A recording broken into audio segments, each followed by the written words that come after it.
Sometimes, did I say that? Sometimes I miss some of the action. My name's John Wright, and my dad was the legendary D.B. Cooper. And this is brought to you from a little bit of Little Friskies.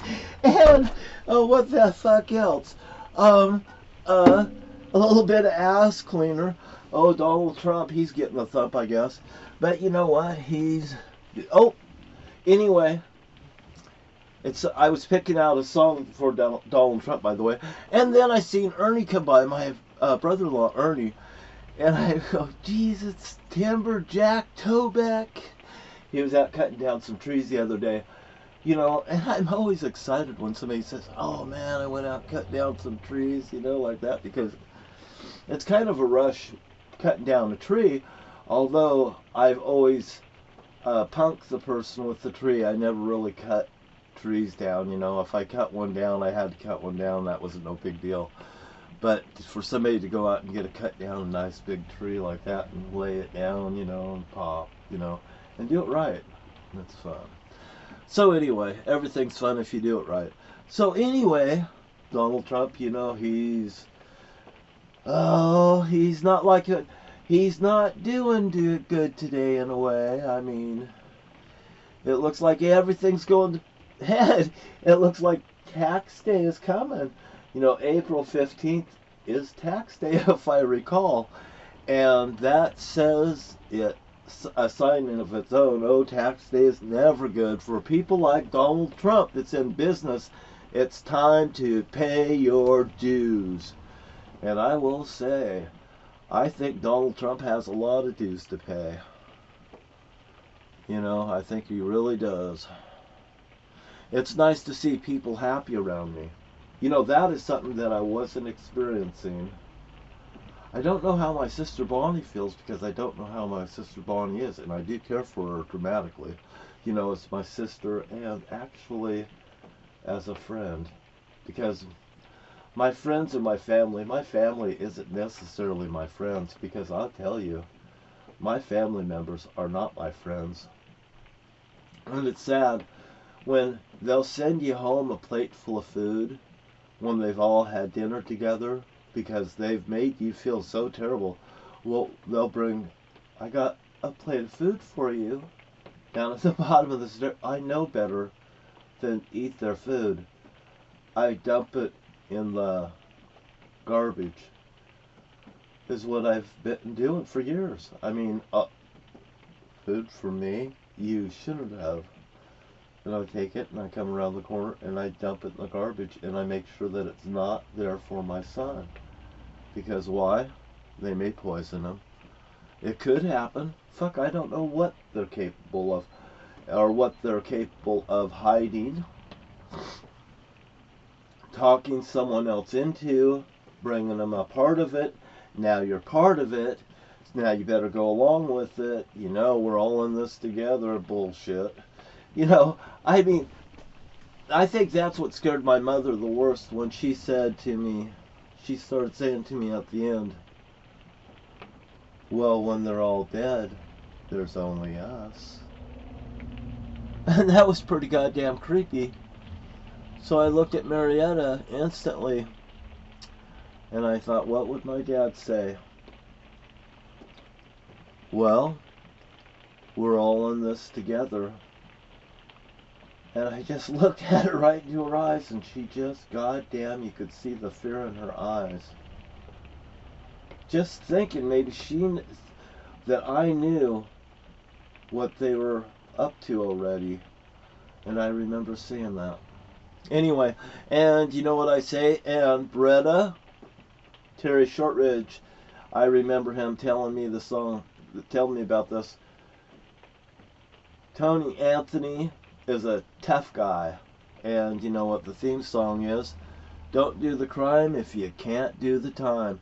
And you know what? This is what I was goddamn raised on. Here, you can move a little bit of weed and stuff between friends, and I don't really consider that much of a crime when it's friends helping friends. It's nothing more bigger than that to me. I mean, if you come to my house and I've got a big bag of weed and I can legally have so much in my possession, And you come over to my house snooping around because, well, I don't have no weed, I'm out of money, and I don't get paid till next week, and I just go, here, and I take a hand, I reach in, throw it in the bag, and I go, there you go.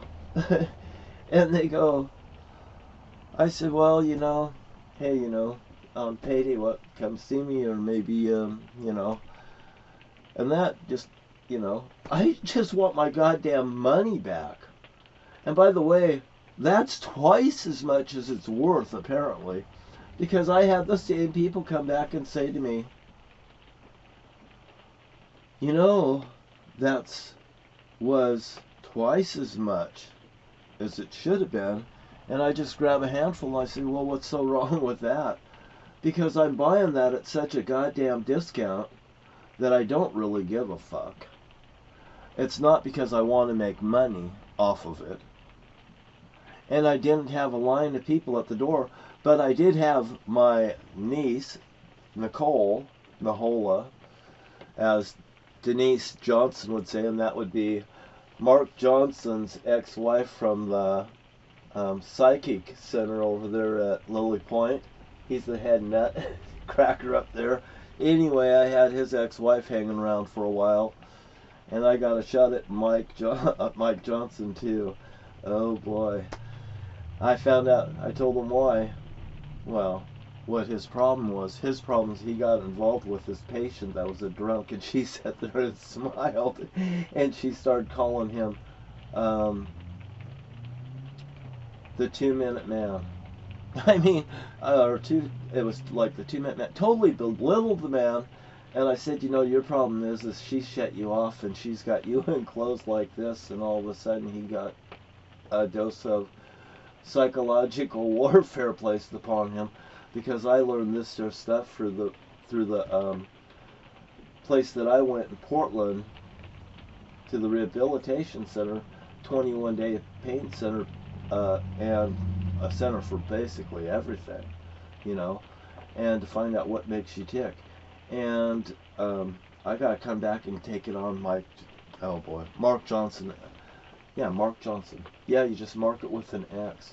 So anyway, and my niece brought her to my house, and that was actually my ex-wife's babysitter and sometimes cook. I think she actually taught her how to cook, you know, some stuff. But I never went and looked up her. She showed up in my house. Jesus Christ. I know I went out to the house and found her out in the yard, passed out, half naked. Interesting story. You meet all brands and blends here, you know. So anyway, this here song right here, oh boy, if you don't do the crime, you won't do the time. And I'll tell you what,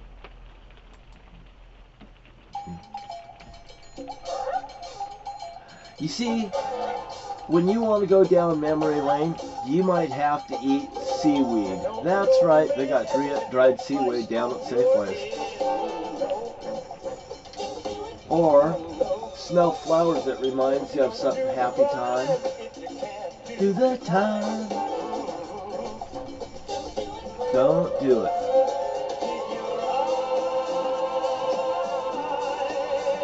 On the sparrow. I suggest that people dump Trump, and if Donald Trump wants to say stuff like cut the baby in half and stuff like this, and this is actually what people are reading into, signs and stuff, and the thing that their illustrious leader is saying, my pizza I cooked today. Hey, you know what? Don't laugh. I'm eating food at least. Want to make something of it? I'll give you a bad goddamn time. I'll make you a little goddamn Friskies. And I'll give you a little ass cleaner, you know. Boy, I'd like to fucking go spray some of this right in Donald Trump's eyes. I just love today when I heard Donald Trump's kids saying that everybody was laughing at him to get bonds and stuff, and I don't blame anybody for laughing at these people, orchestrating the crap that they've done. And matter of fact, I imagine that Donald Trump's kids are even scared of their dad at this point because he's a desperate person at the pitiful end of his rope. And why somebody would feel sorry for a criminal like that, these are the very criminals that put all of these people, homeless people, out in RV parks that's out there in desperate land, wanting revenge on what? The people that's in the houses up there? Now, some of these people that's in the houses up there have earned these houses. Oh, and the poor wants what the rich wants and all this here. They want a rival war between the two. Now, wait a second here. The person that's put you in this position is the Republican Party. Why are you wanting to be renegades? Because if you don't, if you're on welfare,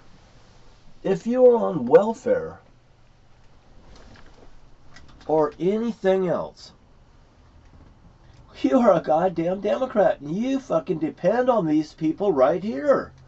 You depend on the taxpayers. You depend on the working people. Everybody depends on these. These guys, goddamn, depend on these. And they'll keep these working, and the rich get richer, and the poor get poorer. You guys, all of you guys that's out there running around and stuff like that, if you goddamn are fucking millionaires, I want to kiss your goddamn ass. I guess, maybe. But you guys aren't rich. You poor bastards are out there threatening some guy like me that's been abused. Now. I say you guys all got a goddamn identity crisis. Because, do you like Social Security? When you get old, a little bit of something because everybody else took whatever you goddamn got and you have that only to depend on? Well, that's nice. And I'll tell you what, how about 401ks and all those things that you worked for hard? Well, right here, that has it. How about health? This guy don't care about goddamn health insurance. This guy don't care about your whatever. This guy just drives around on a golf course wanting to be away from everyone. He don't even want to be near anyone. But except his group of groupies that are one strange goddamn brew. I'll tell you what, I seen inside the Republican Party, inside of one of their mega functions where they have a jail cell, where they have I guess it's a J6 hostage. There is no hostages, there is no J6 hostages. Those people broke the law. Those people broke the goddamn law.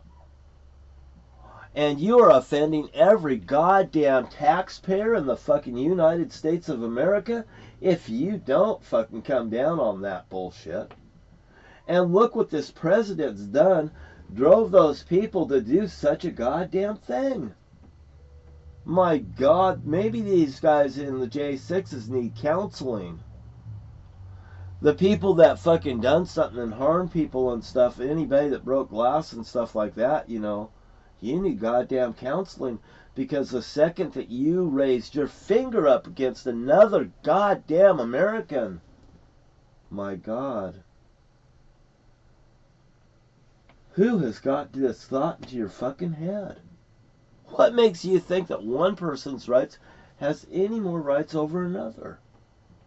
Whether it's goddamn a fishing right, or whether it's a hunting goddamn right, or whether it's my right to own a goddamn bazooka, or whether it's my goddamn right to buy me fucking 10 fucking military tanks. If you don't think I want to buy 10 military tanks, you may be fucking wrong. When I see a friend of mine, you know, with guns and stuff like that, I know they're my friends. And you know what I said? Can I touch it? Can I touch it? Yeah. Oh, you did something for me today. Because why? Because if you cannot defend yourself, you'll end up like me. And how would you like to be a goddamn poster child like this? Because I'm fucking sick of it. And I want the cops to lay down their goddamn guns, and they should be peacekeepers instead of pigs. They're behind the murder of John F. Kennedy. The fucking Republican Party is. And I am sick of them. Richard Milhouse Nixon, John F. Kennedy was in a race. Richard Milhouse Nixon. The bowling alley in Morton, Washington's named after Richard Milhouse Nixon. It's a pretty easy thing. We've solved the goddamn cases.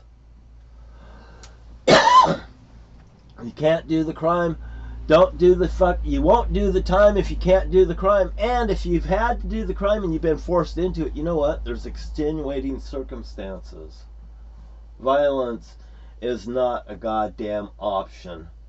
Because if it was an option and you take it, you'll be in the goddamn clink along with those J6 hostages that are nothing more than lawbreakers. And when you break the law, you should pay the price, because it is my God, if I break the laws, if I goddamn make something goddamn that will blow up a fucking building or knock out a whole goddamn town in my garage, and if you don't think I can't make something like that, you're goddamn wrong. I imagine every fucking American out there, there's a lot of people that's Democrat, and we got goddamn guns. Because you know what? Gun owners are Democrats. Gun owners are not Republicans. Republicans don't want you to have a goddamn gun. Why? You might break in and steal what they've goddamn stole from you. Ding-a-ling-a-ling. I'm telling you the goddamn truth. My name's John Wright. He's not. And you know what I say? If you don't believe me, I wouldn't be standing here right there before your eyes talking to you. I'm trying to talk some fucking sense into you, like I told my friend Ernie. You know, I'm trying to talk sense into somebody instead of, you know, bad things happen. Anyway, thank you for your time, and you guys have a nice day. And you know what? I decided to dig in the yard, and I found something. It was really easy to find, too. Where is it? Right here. Look at that. I found that in the backyard. It's a scorpion. Yeah, I showed it to Ernie and Bonnie. I offered it to them, you know. Oh, and by the way, Tony Bretta, I actually looked at that case. You know, the woman's name was Bonnie that was in the back behind his house. It was his ex-wife that was back there. They had a child together. Tony Anthony took care of the child. You know, she done a lot of things. I don't know, but I think, you know, we all think we know what happened right there with that situation. But do we really? I don't know if Anthony really did it. Anthony could have goddamn did it. I think there's a very good chance he could have, but also at the same time, I know that there was a gun that was placed in the garbage thing. You know, it looks very bad. But the remote chance that somebody else did it because of the way that she was living the lifestyle behind the house, well, I'll tell you what. I've looked at that situation too, and, you know, I like Tony Anthony. He is a big star. I think he goddamn walked on that one possibly, but you know what? Hypothesis. Now you take the case of the girl that was a beauty pageant girl, and she was murdered inside the house. They thought was maybe an inside job. Somebody else did it, such as that, like that, you know. And I'll tell you what really gets me is the suspicion that the cops were involved in that, lawyers and such, because the little girl is worth a lot of money. She's just a piece of meat on a hook. And when you have a client like that and you have an attorney involved, the attorney, you know, you sign consent over to him. Well, the attorney says, well, I'm going to insure my client in case something happens to the little golden goose egg. And then they put a hit on her, and, oh, he's going to get a settlement for handling the whole thing. Sounds like a pretty sweet deal to me. You know, and that's the kind of thing that happened at Roland's office in the Department of L&I, and some of these things that hit. Cops getting hit, kicked back for kicking people off the system. Because James Rowland over there, he's my attorney, and he could just pull up insurance. Oh man, if my client dies, oh John Wright, I'm gonna collect some money on golden goddamn goose egg. Here my brother Jim's telling me about insurance jobs and stuff like that, and all the arsons and stuff that I've witnessed right out to the church out there by the church out there. It got burnt down. Jimmy's standing right next to me, and he goes, "What's that over there?" I go, "I don't know." He says, "Bequated church." And I look over at him. He's right there. I mean, I don't know. Then we got, right there we have Kaya's store, which Sidney G. Engdahl liked. My grandfather, my father-in-law, step-father-in-law, I guess. He liked them, and he used to go by the Bushwhacker. Man, I tell you what, the Bushwhacker's so famous. He told me about the WWE wrestlers that came over and asked him for his permission for the thing. He was an old man. Did it happen or not? I don't know. I wasn't going to argue with him. And you know what? I've seen a lot of things that 81-year-old people can do, but Joe Biden's not one of them. Oh, no. And thank you for your time, and you have a great day. If you see me, I got cameras all around me. And I got cameras all around me, you know why? Because if I catch somebody in my camera doing something wrong, there's going to be a goddamn problem. Thank you for your time, and you have a nice day. And if it wasn't so, I wouldn't be here, and I'm telling the truth. No matter how you look at it, I'm right goddamn here. Isn't that fun? My name's John Wright. If they're not, have a nice day. Hey, come back when you can, and I'll talk to you then. If you like what you see, hit the like button. You know what? I love talking to people. The more you know me, the more they cannot go and discredit me. Isn't that nice how I've done this? It is so nice to really put the screws to somebody. It's hard to do it when I put the story out there and then they get blown away by it. It's the blow-away plan. I learned it from Buddy Rose, the wrestler. Arrgh. Anyway, he's kind of heavy. I still liked him. You know why? He was the underdog, and I go by Underdog 727 on the internet sometimes. You gotta be there. Oh boy. And girls from Chatterbait, I love you. If you tune in, I'll see you tonight. You know where.